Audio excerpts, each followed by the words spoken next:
Moraï Rabotai, Mishpaha et Kara, nous abordons à présent le ou les sujets de cette semaine. J'emploie le pluriel en disant les sujets parce que mon esprit est troublé, non pas troublé, mais au contraire, est heureux de voir qu'il y a plusieurs facettes dans l'existence. Et je me concentre sur le premier mot de la paracha de Vaït Hanan, où il y a une volonté de la part de Moshe Rabbeinu d'aller au-delà de la pensée divine, c'est-à-dire d'entrer en Eretz Israël, Nachon. Et cette demande, cette requête ne lui a pas été acceptée. Et cela me plonge non pas dans les pleurs, presque, de voir comment personne n'a réagi lorsque celui qui a conduit le peuple juif depuis la sortie d'Égypte, avec les troubles qu'il a portés sur ses épaules pendant 40 ans dans le désert, de voir que le peuple entre en Eretz Israël et pas lui.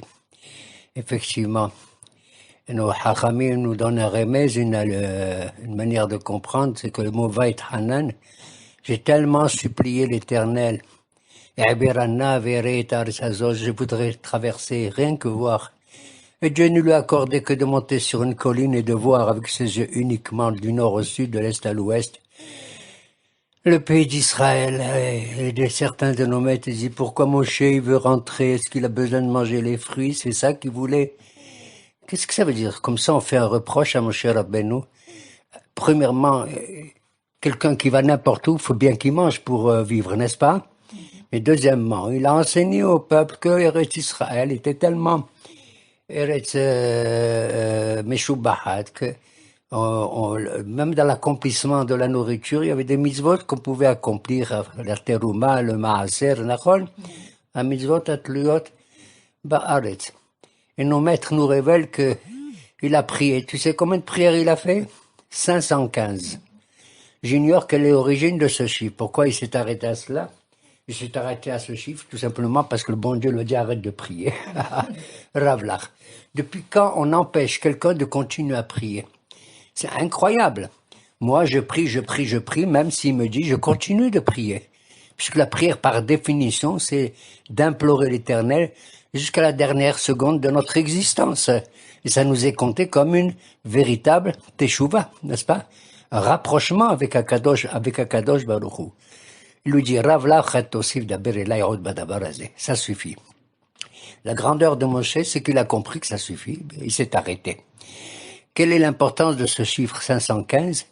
De cela, certains de nos hachamim nous disent que il a atteint ce degré-là parce qu'il a pris connaissance de ce que déjà nos ancêtres avaient fait. Quelle était la vision d'Abraham sur le monde? C'est lorsqu'il avait fait la Hakeda. Vous vous rappelez? Lorsqu'il a fait la Hakeda de son fils, et c'est là qu'il a eu une révélation incroyable de Dieu, qu'il a appelé Behar Adonai Yerae. Dieu lui apparaissait comme une montagne, n'est-ce pas? Quelque chose de colossal à partir de laquelle il pouvait avoir une vision très, très étendue. Le mot Har a pour valeur numérique 205, Nachon, Heresh. Son fils, Yitzhak, va-t-il se contenter uniquement d'hériter de son père les 205, c'est-à-dire d'avoir une religion qui est élevée juste sur une montagne? Non. Pour Yitzhak, il a dit non, il a connu l'Éternel, c'est Yitzhak la Souah Basadeh. Yitzhak était allé pour comment dirais-je, méditer ou prier, c'est minha pour ainsi dire, dans les champs. Les champs, c'est la fertilité qu'il y a dans ce monde, pour ainsi dire, et qui exige un travail de l'homme. Le mot champ a pour valeur numérique 109. Donc, 205 d'Abraham, tu prends en gros la moitié, un peu plus de la moitié de 205, et on va ajouter à chaque fois 103 ou 104, quelque chose de ce genre. Tu ajoutes 104, et ça donne Sadeh Shin Dalet 309. Pourquoi? Pourquoi il n'a pas hérité que de Har? Parce que quand on existe, le Père c'est merveilleux, mais on peut aller au-delà. Il y a toujours une dimension supplémentaire qu'on doit avoir dans l'existence, Nahon. Et en dépassant son Père, on n'en fait pas son rival, au contraire, le Père n'est pas jaloux de voir son fils plus grand que lui. ni un maître voir son élève plus grand que lui. Nahon, pas du tout, au contraire. C'est vraiment une fertilité de l'individu. Et il faut progresser dans la vie. Donc Abraham, c'est 205. Yitzhak, c'est Sadé, c'est le champ, la fertilité. C'est 309. Maintenant, son fils, qui c'est? C'est Yaakov. Est-ce qu'il va garder les 309 simplement de Yitzhak? Pas du tout. Sinon, c'est un deuxième Yitzhak.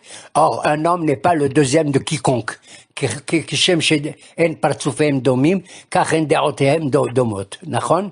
Il y a des différences, Baruch Hashem, que des différences. Non seulement au niveau physique, entre tous les milliards d'individus, mais au niveau de la pensée également. Il y a une différence.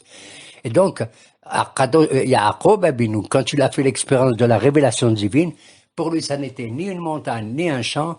Il est allé là-bas, il est monté au Haramoria, dans sa révélation, en se sauvant de chez, comment il s'appelle, de Aïsav, avant d'aller chez Lavan.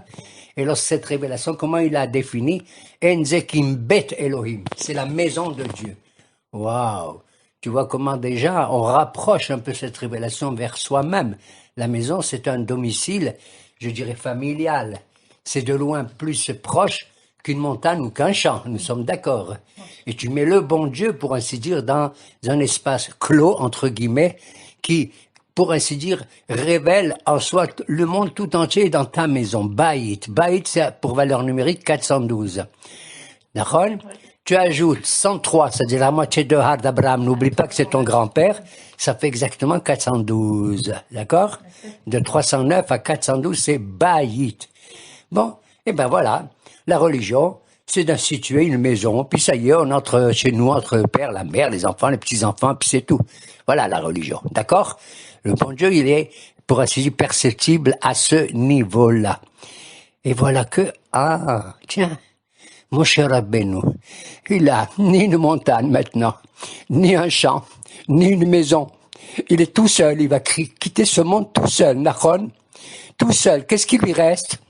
Il lui reste la bouche, il lui reste la pensée, il lui reste peut-être aussi le cœur. Je dis peut-être parce que vous allez voir pourquoi je dis aussi peut-être. Le cœur c'est bien beau, mais il faut pas simplement se pencher sur son cœur, mais sur son intelligence d'abord, sur son moah d'abord avec le cœur, bien entendu. Qu'est-ce qu'il reste à Moshe? Il est seul. Hein? Eh ben c'est la parole. C'est la parole. La parole, c'est la prière. La parole la plus grande qui soit, c'est de mon Dieu. Je veux pas parler tout seul dans le vide, comme il a dit, écoutez, oh les cieux, prêtez l'oreille, la terre, comme a dit Ishaïa aussi, dans une haftara qu'on a lu il y a pas longtemps. Si tu parles au ciel et à la terre, ça veut dire que les hommes, ils t'entendent pas. Or moi, je veux parler aux hommes, je veux un dialogue. Mais pour moi, mon cher, le plus grand des dialogues, c'est de dialoguer avec qui? Avec Akadosh Baruch Hu. Et ce dialogue, malgré la peine que j'éprouve pour Moshe Rabbeinu, il a transformé en chant, en shira. Il a transformé en tefila, en prière. Or, la valeur de 515, comme je l'ai dit, tu ajoutes à 309, à 412 de Yaakov, encore, combien? 103, hein? La moitié du Har d'Abraham, et tu obtiens 515. Or, ce 515, c'est la même valeur numérique que le mot Shira, Shin, Yud, Resh, 515. Tefila, Taf, Pe, Lamed, He, 515 également. Nahon? Voilà. Et donc, ça y est, c'est fini. Il y a 515 prières. Moi, je ferai que 515. Non. Si Moshe, il va accepter que moi, Monsieur Gage, si je fais 515 prières, parce que j'ai besoin de ça, moi aussi, comme tout le monde, on a besoin de quelque chose dans ce monde, hein, je ne m'arrêterai pas. Je ne m'arrêterai pas. J'irai jusqu'au-delà de ça. J'irai, même s'il me dit, ça suffit, je lui dis, moi non. Tu as créé ce monde, Akadosh Baruch Hu, et je reconnais qu'Adonai Melech, Adonai Melech, Adonai Mloch, Leolam Vaed, que tu es le roi dans le passé, le présent et le futur, et que ce monde t'appartient, mais tu m'as mis dedans, et d'une certaine manière, la Torah que tu nous as révélée maintenant, tu l'as donnée. Ça y est. Maintenant que tu l'as donnée, elle devient ma Torah. C'est pas une prétention de ma part. Ça veut dire que tu veux vraiment que j'adopte, que je me marie avec la Torah et que je fasse autant que je puisse comprendre avec mon intelligence qu'est-ce que c'est que cette Torah. Et cela, je l'apprends de qui, tu sais? De David Amelech alav shalom. Dans le premier psaume, le premier qu'il a écrit. Et là, il décrit quelles sont les imperfections de chacun d'entre nous. Premier psaume, c'est quoi? Ashrei ha'ish. Heureux l'homme. Heureux. Asher lo halach ba'atzat reshaim. Qui va pas dans les conseils des méchants. Velo bederech hataim lo amad. Il se met pas debout dans le chemin des pécheurs. Au moshav letzim lo yashav. Et il ne s'assoit pas avec les moqueurs, ceux qui rigolent de la création divine et de l'intervention divine. Quel est ce bonheur, Ashrei ha'ish? Moi, je m'attendais à ce qu'ils disent heureux l'homme, qui est heureux, qui est content, qui fait. Il n'a pas dit ça tout de suite. Pour être heureux, pour être content et tout, il faut d'abord dire que celui, même s'il n'a pas fait toutes les mitzvot que Dieu lui a données, mais il s'est éloigné des Reshaim, Asher lo halach. Il n'a pas été avec les Reshaim, meskin, hein? Marcher avec les Reshaim, même pas il est resté debout, s'arrêter un petit peu avec qui? Avec les Hataim, avec les pécheurs. Et au Moshav Letzim, mais il s'assoit pas vraiment constamment avec les moqueurs et tout. Celui-là, j'appelle quoi? Ashrei. D'ailleurs, le mot Asher, c'est le bonheur aussi, Osher. Et c'est la valeur numérique de la vie des trois patriarches, Abraham, Isaac et Jacob, mais je vais pas le dire à mes auditeurs. De là, j'apprends, quoi? Ça va. Celui qui fait ni péché, ni quoi que ce soit et tout, il a pas dit qu'il fait des mitzvot et qui. C'est incroyable. Bémet, c'est incroyable. Parce que moi, je vois, effectivement, je suis pas le seul. Il y a des gens, ils font pas les mitzvot du tout, mais c'est des êtres merveilleux au niveau moral, d'accord? Il y a des gens, ils font les mitzvot, mais il y a des problèmes entre eux. Celui-là, il fait la même mitzvah, et celui-là, il fait la même mitzvah d'une autre manière et tout, ils se disputent entre eux. J'ose pas le dire politiquement parlant, qu'il y a des mahloquettes parfois très très graves et tout. Mais la suite du passouk de David, elle est merveilleuse. Qu'est-ce qu'il dit? Ki im betorat Adonai hefzo. Si ce n'est que son désir, c'est d'essayer de comprendre la loi de Dieu, la doctrine divine. Ah bon, ça y est, j'ai compris la doctrine divine. Mais elle est divine, elle est pas humaine. Elle est divine, elle reste divine, quoi? Tu comprends? Si le bon Dieu a donné la Torah, c'est pas pour la garder. C'est pas pour avoir cassé l'étape de la loi et tout. S'il a donné la Torah, c'est comme un cadeau. Je te fais un cadeau, il est à toi maintenant. Je vais pas te dire à chaque fois que je te rencontre, tu te rappelles mon cadeau? Tu te rappelles ma Torah? Et c'est ce que dit David, il dit, Ki im betorat Adonai hefzo. Mon désir est toujours celui de la Torah de Dieu. Et la suite? Ou ptorato yehgei omem v'layla. Mais dans sa Torah, à lui, l'homme, il va la méditer jour et nuit.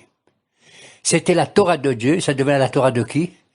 Torah Adonai hefzo, ou Torah to, sa Torah à lui, l'homme, yehgei omem v'layla. Effectivement. Akadosh Baruch Hu, c'est vrai qu'il est le maître du monde, de tous les mondes, infini et tout. Mais s'il nous a créés quelque part, c'est qu'il serait heureux de voir que maintenant, nous puissions comprendre cette Torah qu'il a donnée. Elle devient la nôtre. Comprenez? Si vraiment j'ai de l'amour pour quelqu'un, je veux que cet amour, il le ressente pour lui-même et pas parce que moi je l'aime. C'est la différence qu'il y a, si tu veux. Quand il est dit, tu dois aimer. Ve'afta et Adonai Elohecha bechol levavcha pro nafshecha pro meodecha. Nachon? C'est une des lois la plus importante des sentiments peut-être et encore au-delà du sentiment. Tu aimeras l'Éternel de tout ton cœur, de toute ton âme. Comment il dit Rambam? Que ça veut dire aimer? Moi je demande à n'importe qui, je les critique pas. Aimer c'est quoi? Avoir de l'amour c'est quoi? Moi, j'aime uniquement ce que j'aime, et pas ce que l'autre il aime. Moi, j'aime uniquement les arts, et toi, tu aimes uniquement les sciences. Et lui, il aime uniquement comment on appelle ça, la musique. Et l'autre, il aime uniquement la nature, etc., etc. Ou bien le travail, la menuiserie, etc.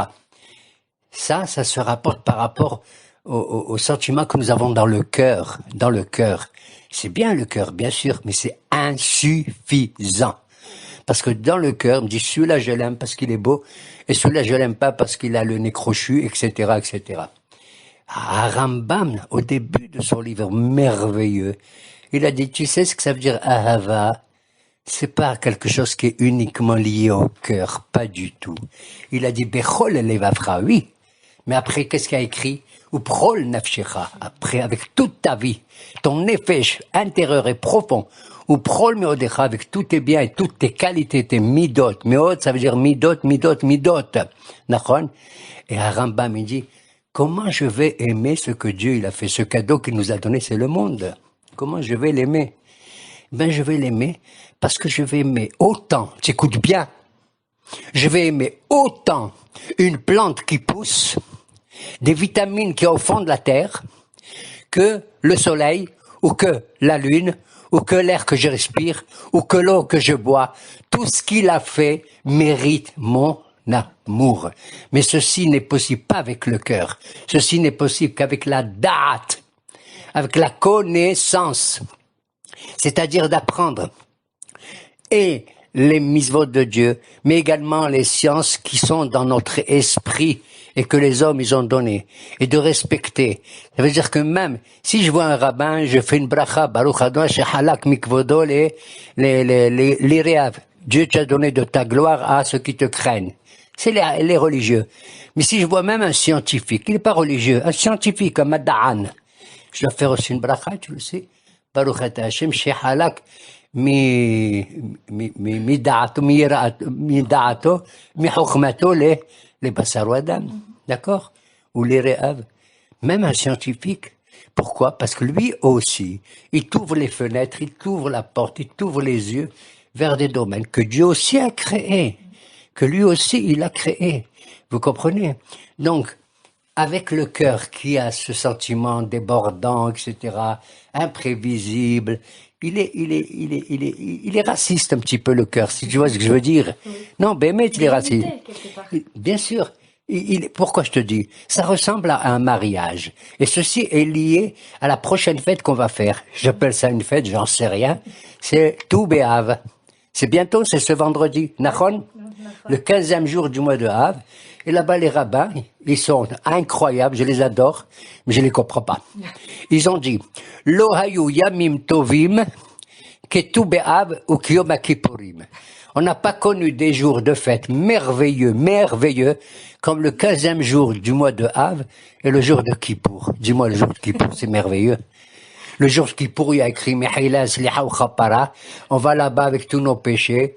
Et le Aaron, que j'adore, hein, au Shalom, Mérod Shalom, et les Kohanim et tout, ils viennent, ils nous dire, c'est Mehila Sliha ou Chapara, tout ce que tu as fait comme péché, etc., va être pardonné par Akadosh Baruch Hu. C'est l'expiation qui pourrime de tout. Ça veut dire qu'on admet qu'un homme, il peut dévier de la voie divine, ça existe. D'ailleurs, presque tout le monde en est comme ça. Il n'existe pas un sadique. Tu vas me nommer lequel, je m'en fous, hein, je le respecte, mais qui fait le bien et qui croit qu'il n'a pas commencé et fait un péché. D'accord? Ok? Et tu viens me comparer un jour que j'ai jamais entendu, il est même pas dans le calendrier, qui s'appelle Tou B'Av, le 15e jour du mois de Av, qui ressemble à Yom Kippourim, comme si Yom Kippourim aussi c'est un jour de fête. C'est-à-dire que il y a une espèce de teshuva, une espèce de, l'homme est rattrapable, même s'il a fait tous les péchés qui pourraient exister. Mais qu'est-ce qui s'est passé? Mamash à Tou B'Av. Qu'est-ce qui s'est passé? Je reviens avant de dire qu'est-ce qui s'est passé, il faut me le rappeler, d'accord? Je reviens à ce qu'il a dit David. David, il a dit heureux l'homme qui Rechaim. Il a parlé d'abord des Rechaim, c'est les gens les plus terribles, d'accord? Et après, il a parlé des Hataim, des pécheurs, et après, il a parlé des moqueurs, des Letzim, tout ça. Et à Kippour, qu'est-ce qu'on te dit? On te dit, tu dois faire la teshuva sur le Het, le péché, le Avon, c'est un péché plus grave. Het, c'est un péché involontaire, inconscient. Avon, c'est un péché volontaire. Je dois pas manger de ça, je l'ai mangé, j'ai envie, c'est mon yetzer, d'accord? Mais c'est pas une rébellion. Mais péchard, c'est, je fais exprès contre Barmenan le bon Dieu, je me révolte. Ça s'appelle péchard. Donc, apparemment, on pense tous que ce qui est plus grave, c'est le péchard. C'est plus grave que le Avon. Et c'est plus grave que le Avon est plus grave que le Het. Moi, je m'excuse de vous le dire, Moraï Verabotaï. C'est vrai, c'est vrai. Je dirais c'est vrai, comment dirais-je, numériquement parlant. Matériellement parlant, c'est vrai que le péché, c'est plus grave, etc. Ça, il y a la révolte, il y a tout ça. Mais pour moi, je vais vous dire la vérité. Là où commence le péché, c'est la chose la plus grave, pour moi. Plus grave que le avon et le péché. Pourquoi? Parce que le haït, tu dis, mais j'ai fait ça, c'était involontaire, c'était inconscient, j'ai pas fait exprès. C'est là où je dis que l'homme, c'est grave. Parce que justement, c'est à ce moment-là, parce que quand il est pécheur ou il se révolte, il est lui-même. Il ne renie pas qu'il a été à l'origine de ce péché. Mais dans le haït, ah, mais c'est pas moi, c'est pas moi. Il croit que c'est pas grave. Et moi, je dis que c'est grave. Parce que si tu arrives à un degré où c'est l'inconscience qui te domine, l'involontariat, tu as perdu ta volonté. Ça veut dire, si j'ai pas de ratson, je n'existe plus. Voilà pourquoi on dit au bon Dieu, Yehi ratson, milefanecha. D'accord? Et c'est dans le haït que commence la gravité des choses. Donc, je vais pas accuser uniquement le avon ou le péché, mais je vais accuser qui? Le haït lui-même. Qu'on dit d'ailleurs à qui pour al-haït, tu vois? On dit pas al-avon, al-péché, non. D'accord? Exactement. Et c'est pour ça, vraiment, on doit dépasser cette notion et l'homme doit redevenir le maître de soi-même. Il doit se reconstruire lui-même, comme je l'avais dit une fois. Bien sûr qu'il faut reconstruire une résidence au bon Dieu qui soit présent dans le Beth Amikdash et tout. Oui, mais il faut se construire soi-même. Tu es le temple du bon Dieu, toi d'abord. Comme on a vu la montagne, le champ, la maison et les prières et la shira de David Ameller. D'accord? Donc, tu dois reconstruire toi-même. Et en te reconstruisant, ça ne veut pas dire que Barmenan, tu vas devenir le rival d'Akadosh Baruch Hu. Parce qu'au contraire, il veut que tu sois le maître de ton existence. Pour arriver, non pas seulement que Baruch Hashem a une longévité qu'on connaît actuellement par rapport aux générations antérieures, mais une longévité beaucoup plus grande, où je dépasse la notion d'enfance et d'adolescence et d'un homme adulte et puis après devenir un vieux et tout. Non, je veux repousser la vieillesse, je veux rester jeune tout le temps. Je veux être maître de moi-même, et en étant maître de moi-même, Barminan, je ne suis pas le rival du bon Dieu, puisque c'est ça qu'il veut. Il m'a donné comme cadeau de diriger ma vie et celle qui s'en passe. Et donc, quand je regarde, je dois dire, mince, si mon cœur, il dit, je n'aime que qui? Je n'aime que des gens de ma religion, par exemple. Que des juifs, je l'aime. C'est vrai. C'est vrai. Ça veut dire ton prochain, le plus proche. Mais, nos hachamim, ils nous disent, il arrivera un temps où tu dois aimer tous les descendants de qui? Ah, il y a un seul homme? Ah, moi, je croyais que les Chinois, ils venaient de notre homme. Un type absolument jaune. Tu dois aimer même les Noirs? Ah, moi? Ah, je croyais que les Noirs, ils descendent d'un Adam qui était noir, un autre, tu vois? Non, c'est le même homme. De telle sorte que, ils ne disent pas, je suis supérieur à toi parce que mon père était plus grand. On a tous, mamash, on a tous le même père, tous le même père. Et donc, qui beti betfila yichare lechol, c'est incroyable, mais vrai. Car ma maison est une maison de prière qui va accueillir kol ha'amim. C'est pas le moment, c'est vrai. On est dans des problèmes de division et de guerre, comme on le vit actuellement aussi. Et de haine, sinat hinam. Et on dit, il faut maintenant la ahavat hinam. S'il existe la ahavat hinam, c'est que ça existe, on nous le recommande. Donc c'est le but, c'est l'objectif réel qui passe, bien sûr, parce que je dois d'abord, pour m'exercer, et non pas parce que c'est le but, aimer ma femme d'abord, mes enfants, mes petits-enfants, mes oncles, mes tantes, mais au-delà de ma maison, au-delà de mon champ, au-delà de ma montagne, à moi. Ce que Moshe Rabbeinu l'a essayé, à travers l'expression de la Shira et de la Tfila, mamage qu'il a voulu faire. Alors on dit, il n'y avait pas des fêtes aussi importantes que Tou B'Av et Yom Kippourim. Les fêtes. Je vais te dire une chose. Une de mes filles, il y a quelques jours, je ne sais pas ce qu'elle a, ça va pas sa tête, Et ça va sa tête, en vérité. Elle me dit, papa, il y a eu, on a fait Rosh Hashanah, on a fait Kippour, on a fait tout ça et tout. Mais chaque année, c'est pareil. Chaque année. J'ai été stupéfait. Bémet, au début, j'ai été stupéfait. Qu'est-ce que ça veut dire que c'est pareil? C'est beau, on a un calendrier qui est toujours marqué par des cérémonies. Tu comprends? Et je lui dis, il va y avoir bientôt Tchabeb et tout, et tout, et tout. On marque notre calendrier. Et après, j'ai réfléchi, je dis, qu'est-ce qu'elle a voulu dire par là? Qu'est-ce qu'elle a voulu dire par là? Et je crois savoir, je suis pas sûr, je vais lui demander. Je crois qu'elle voulait dire par là, on célèbre des fêtes, c'est vrai, qui ont touché notre histoire du passé, nos ancêtres, hein, mais c'est pas nous qui avons été les acteurs de ces fêtes. Tu fais Pessah, pourquoi? Parce que ton arrière-arrière-arrière-grand-père, il est sorti d'Égypte. Ou Aliyah.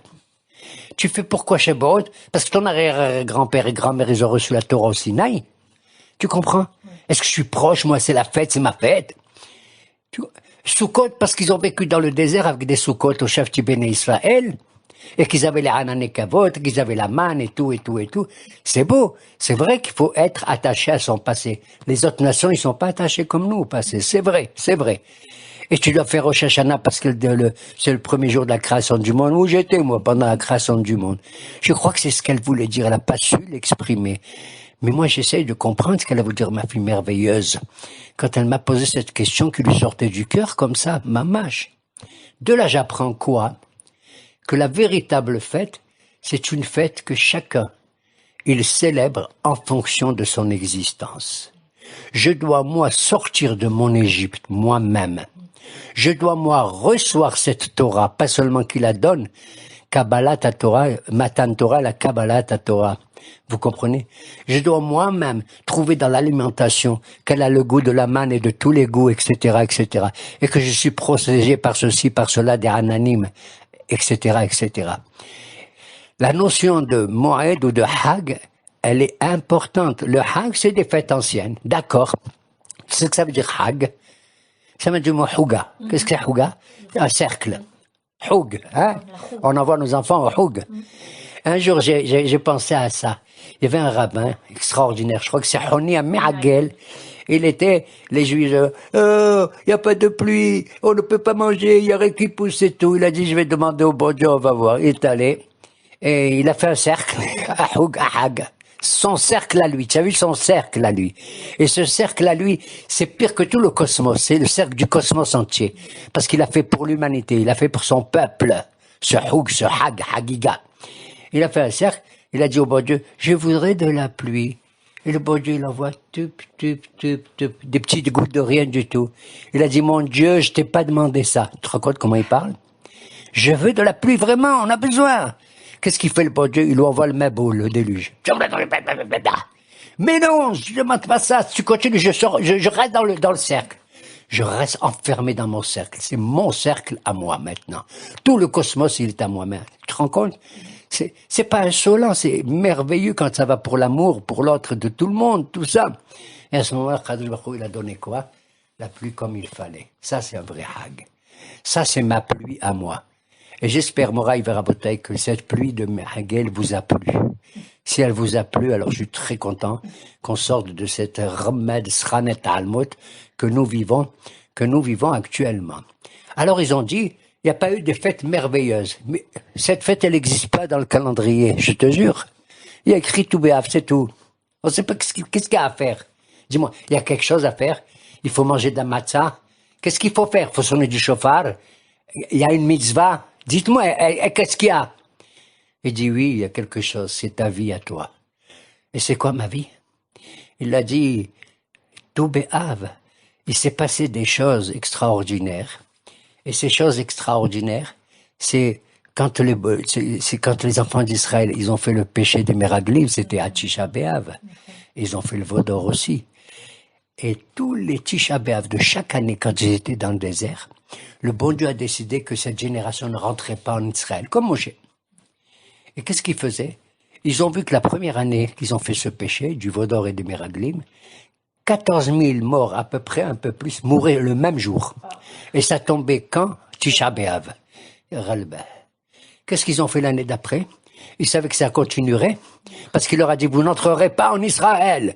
Personne ne sait quand est-ce qu'on va rentrer en Israël. Ils ne savaient pas qu'ils allaient rester 40 ans. Ils pensaient que dans un an, tout ça. Qu'est-ce qu'ils faisaient? Tous, ils se creusaient leur tombe. C'est incroyable. Mais c'est terrible. Tu te creuses ta tombe toi-même. Il n'y a pas de Hebra Kadisha du tout. Ils creusaient leur tombe et à chaque fois, chaque année, 14 000 morts, un peu plus. D'accord? 14 000. À la 40e année, ils ont creusé leur tombe au Tchabeb, Haggai. Ils ont creusé leur tombe, les derniers 14 000, hein? Et ils se mettent dedans.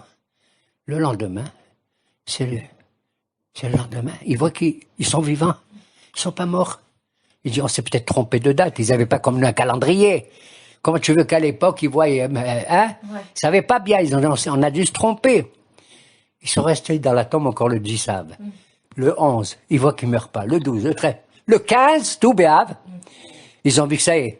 On a dépassé Tchabeb. Pourquoi le 15? Parce que c'est le 15 du mois que la lune, elle est pleine. La lune, tu as compris? Elle est entièrement... Donc ça, c'est le vrai calendrier, c'est la lune. D'ailleurs, nos hachamim nous disent, le soleil, c'est le symbole des nations du monde qui se prennent pour le soleil, et nous, notre symbole, c'est la lune. Parce que elle disparaît, elle revient, on tombe, on a des bariotes, on se relève, on a des bariotes, comme la lune. Elle est noire, après elle devient blanche et tout, la levana, comme ça. Quand ils ont vu ça, ça s'est passé le Tou B'Av, le 15e jour du mois de Av. Donc intérieurement, chacun, surtout ceux-là, ils ont fait leur propre fête, pour ainsi dire. Et c'est quoi la fête? C'est la vie qu'ils ont récupérée. C'est quoi la fête? C'est la vie qu'ils ont récupérée. Pourquoi on fait aussi Tou B'Av, nous disent nos sages? Parce qu'à un certain moment, tu sais combien les Juifs, ils se divisent, ils se disputent. J'ai envie de pleurer, j'en ai marre. Après David et Shlomo, etc., il y a une division des deux royaumes.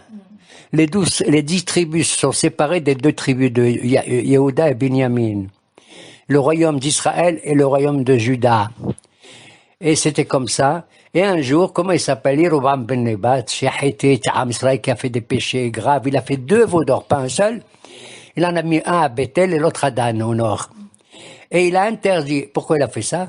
Parce qu'il voulait, il était jaloux du royaume de Yehuda qui avait Yerushalayim, où il y avait le temple. Il a dit, je vais empêcher les Juifs mes citoyens à moi, des 10 tribus, d'aller à Yerushalayim, faire les fêtes, chaque régalim, les régalim.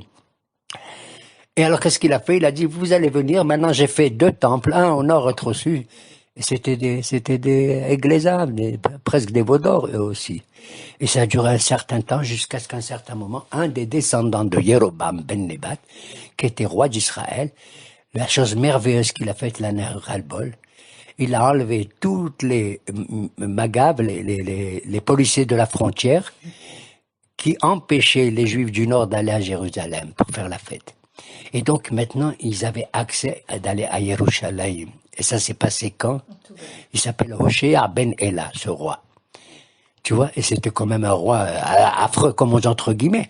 Mais regarde cette misva qu'il a fait. Et c'est ainsi que tout Béab, ils sont tous allés là-bas, comme ça. Et alors, on raconte une chose affreuse encore. Moi, je dis affreuse, hein, mais parce que tout ce qui est affreux se transforme quelque part. Il s'est passé une affaire grave que Moraï Verabotaï, mes chères auditrices, auditeurs, lisez cette histoire, elle est écrite dans la Bible, à la fin du livre de Shoftim, des juges.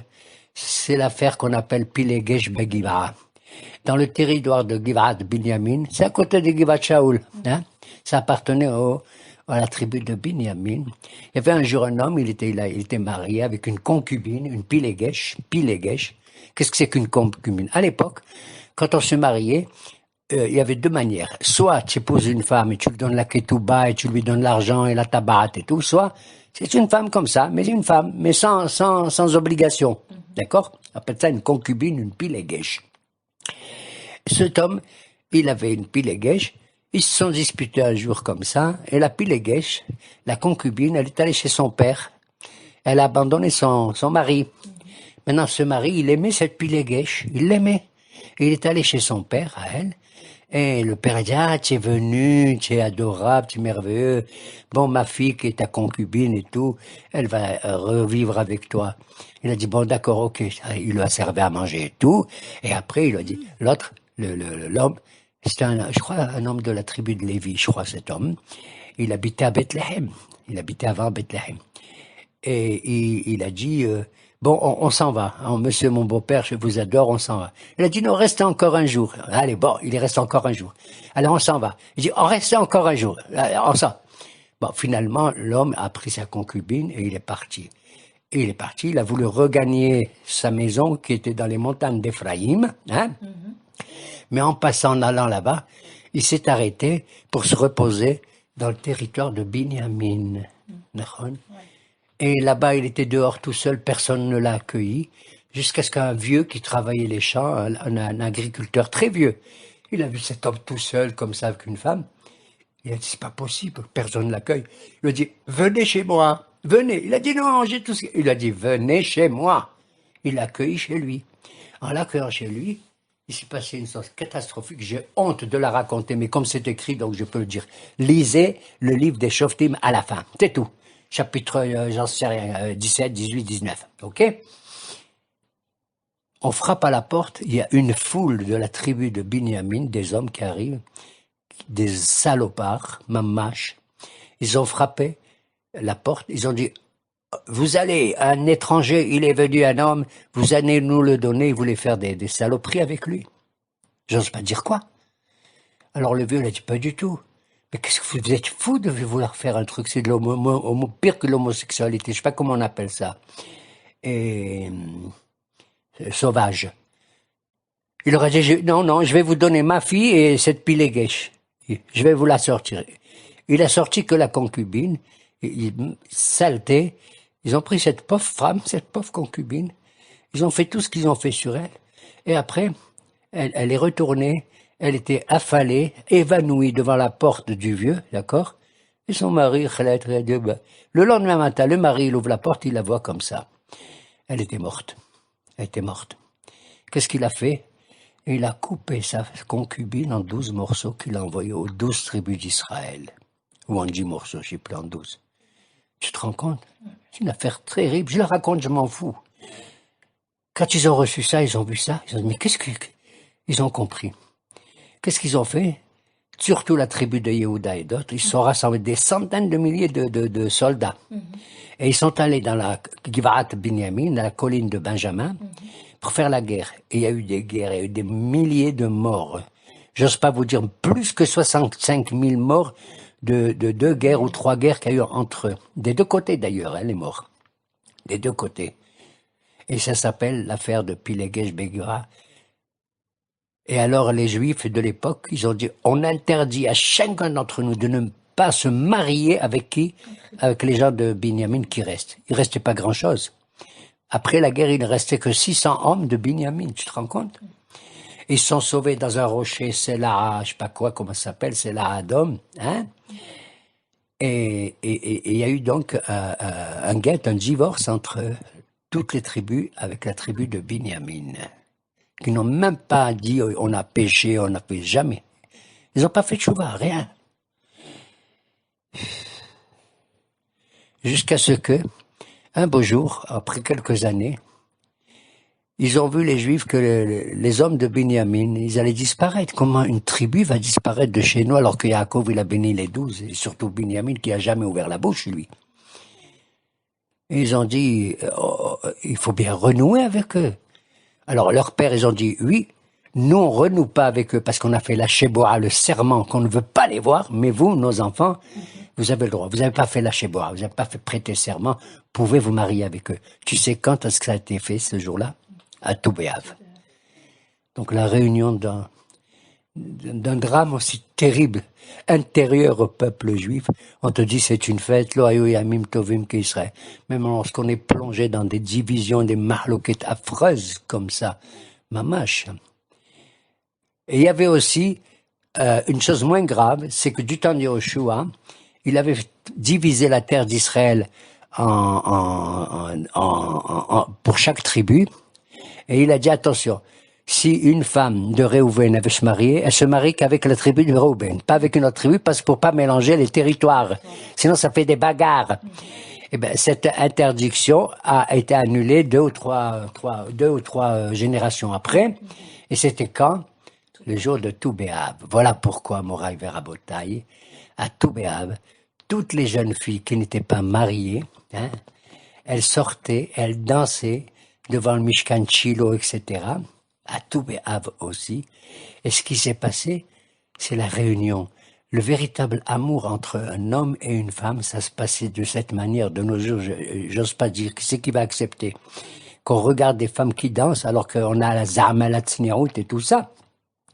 Et qu'est-ce qu'elle faisait? Elle portait des beaux habits blancs, parce que la blancheur, c'est la pureté. Hein? Elle portait pas des habits de couleur, machin, chouette. Et elles s'empruntaient les unes les autres leurs habits, pour pas qu'on dise celle-là, elle est plus belle, celle-là, elle est ceci, celle-là. D'accord?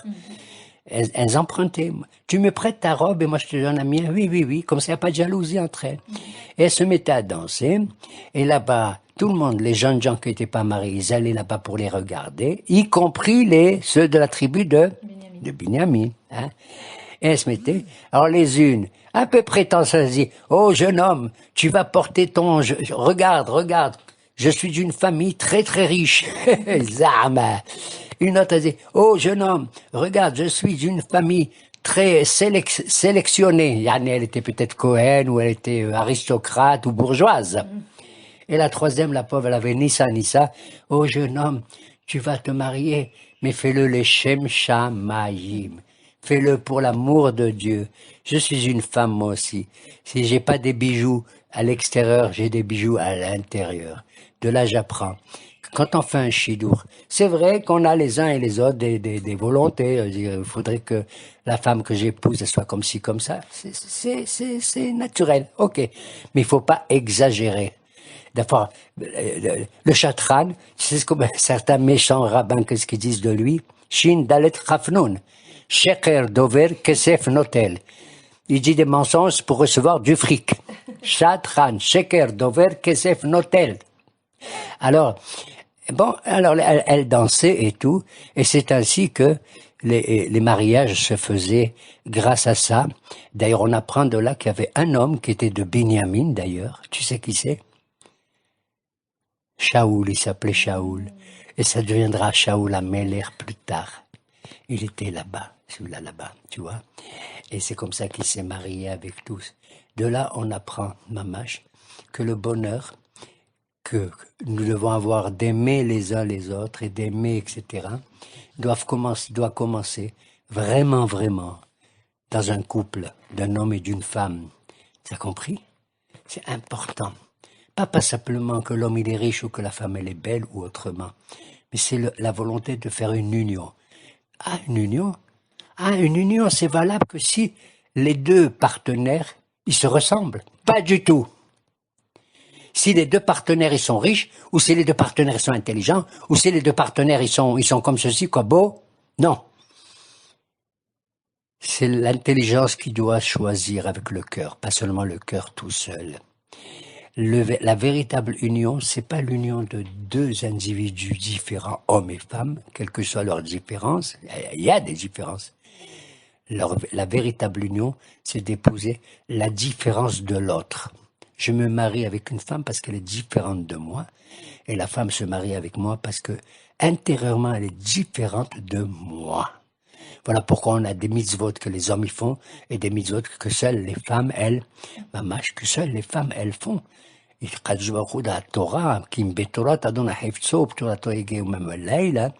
a tenu compte de cela. Et c'est ça la véritable union. C'est ça le véritable amour qu'il y a entre nous tous. Voilà. Et nos rabbins nous enseignent dans ce domaine-là que à l'origine, l'homme et la femme, j'ai dit, sont différents. À l'origine, ils n'étaient pas différents. Ils étaient différents, mais dans une union laquelle nos hachamim, surtout les kabbalistes, ils disent qu'à l'origine, les neshamot, chaque neshama, elle avait en elle deux personnalités, vice-versa. Elle avait une personnalité masculine et une personnalité féminine. La même neshama. Une. Tu te rends compte?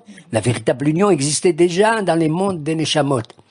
Quand la Neshama, elle est descendue sur terre, elle se divisait, parce qu'on est dans le Olam Hazé. Et elle a donné, elle est une moitié rentrée dans le corps d'une femme, et l'autre moitié rentrée dans le corps d'un homme. Voilà pourquoi on dit, 40 jours avant la naissance de celui-là, Akadosh Baruch Hu a décidé que la fille d'un tel va épouser un tel. Comme si c'était déjà prescrit plus ou moins. Il y a des problèmes à ce sujet, mais en gros, c'est ce qu'on souhaite en général, que ce mariage doit être, réussi, d'accord, entre la Neshama d'en haut et la Neshama d'en bas. Pour conclure, parce que toujours je veux conclure, alors je suis samot, je suis lourdeau. Quelles sont les ségoulottes, quelles sont les prières qu'il faut faire pour qu'une jeune fille ou un jeune homme qui n'a pas trouvé encore son équivalent, son conjoint, sa conjointe, nos maîtres nous disent, c'est de lire la Shiratayam, le cantique de la mer Rouge. Parce que nos maîtres, ils ont dit, lo caché zivugam chez l'anashim, qui créa tient souf. L'union est aussi difficile, c'est incroyable, que d'ouvrir la mer Rouge. C'est incroyable. Ouvrir la mer Rouge. Tu te rends compte, Moshe avec son bâton, machin et tout. C'est-à-dire d'aller à l'encontre de la nature habituelle, de la loi que Dieu a fixée dans le monde. Le jour et la nuit, c'est pareil, ça et ça, c'est pareil. Et ben voilà, tac, la mer s'ouvre. Et c'est ça, que l'existence dans l'union, c'est un quotidien, un miracle, mamash, quotidien. Voilà pourquoi cette ségoula, c'est de lire Kriyat Yam-Souf, Shiratayam, Shira, tu vois, Shiratayam, ou alors le psaume très célèbre, il y en a d'autres, mais le psaume très célèbre, c'est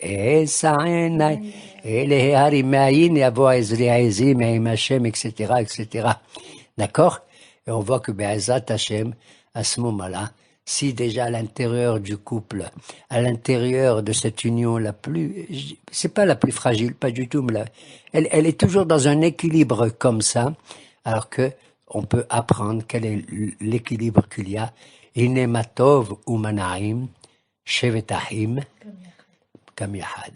Que tous les hommes, les gens qui y a autour, c'est des ahim, tous ensemble. Pas chacun, il est le patron de ceci ou de cela. Et voilà pourquoi.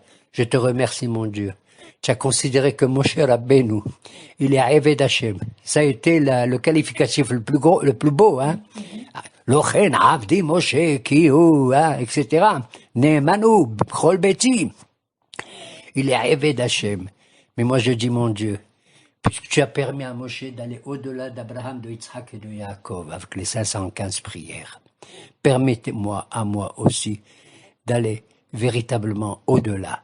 C'est beau d'être le rêvé de ton serviteur, mon Dieu, mais je préfère être ton fils. Comme on le dit dans la prière, je crois, à Kippour d'ailleurs.